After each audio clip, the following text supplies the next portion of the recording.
বন্ধুরা, যার যার বউ নাই জলদি করে বিয়াটা করো, নাই তো আমার রকম সিঙ্গেল হয়ে রুটি ছাকা করো।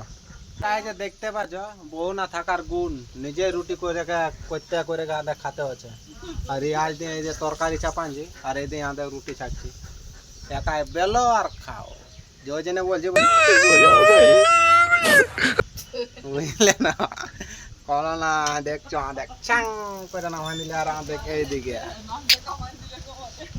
কি করবে বুঝছো না। বহু নাই হে, বহু নাই, তোদের বউ আছে ভালোই, তারা রুটি চাকছো, এই লোকের নাই, সেই জন্য দেখছো না। সবাই গেলছে ভোজ খাতে, আমাকে একাই ঘরে রাখে, সেই জন্য রুটি করতে হচ্ছে চুলার দুয়ালে বসে। হাতে হবে না, বিনা খায় রইলে হবে বলো। কেউ যদি খাবে তো চলে আসা, বানাচ্ছি রুটি। অনেকটা বানাচ্ছি, হয়ে যাবে কাজটা। এইটা ঘুগনি বানাবো নাকি? ঠিক আছে, বাই। কমেন্ট করে জানাবে যদি কেউ আসে রুটি খাতে।